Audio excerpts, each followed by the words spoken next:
অনেক দিন ধরে ওয়েট লস করার চেষ্টা করছো কিন্তু তারপরেও ভালো রেজাল্ট পাচ্ছ না, ভালোভাবে এক্সারসাইজ করছো, ডায়েট ফলো করছো, তারপরেও হচ্ছে না। কেন বলো তো? তোমার হজম শক্তির প্রক্রিয়াটা হয়তো ভালোভাবে হচ্ছে না, তার জন্য ওয়েট লস হচ্ছে না। হজম শক্তি ভালোভাবে বাড়ানোর জন্য, এনার্জিটাকে কিভাবে রিডাকশন করবে তার জন্য এই ধরনের পানীয়টা গ্রহণ করতে হবে। এই পানীয়টা বানাতে হলে 1 চামচ জিরা নেবে, হাফ চামচ মৌরি নেবে, হাফ চামচ আজওয়াইন নেবে। একটা ছোট্ট পাত্রে জল দিয়ে গরম করবে 10 থেকে 15 মিনিট।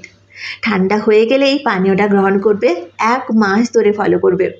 একবার করলাম, দুবার করলাম, তারপরে বন্ধ করে দিয়ে দ্বিতীয় সপ্তাহে ফলো করবে, এরকম নয়, কন্টিনিউ করে যাবে।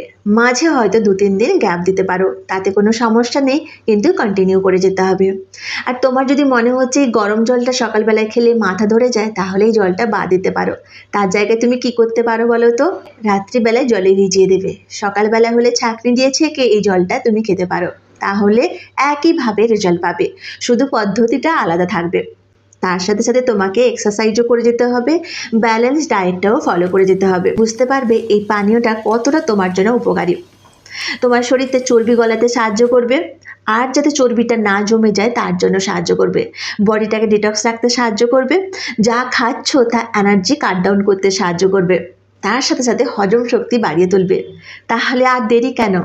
এই পানীয়টা সবসময় গ্রহণ করো না, তাহলে বুঝতে পারবে তো। 1 মাস ফলো করে দেখো, রেজাল্টটা তুমিই পাবে।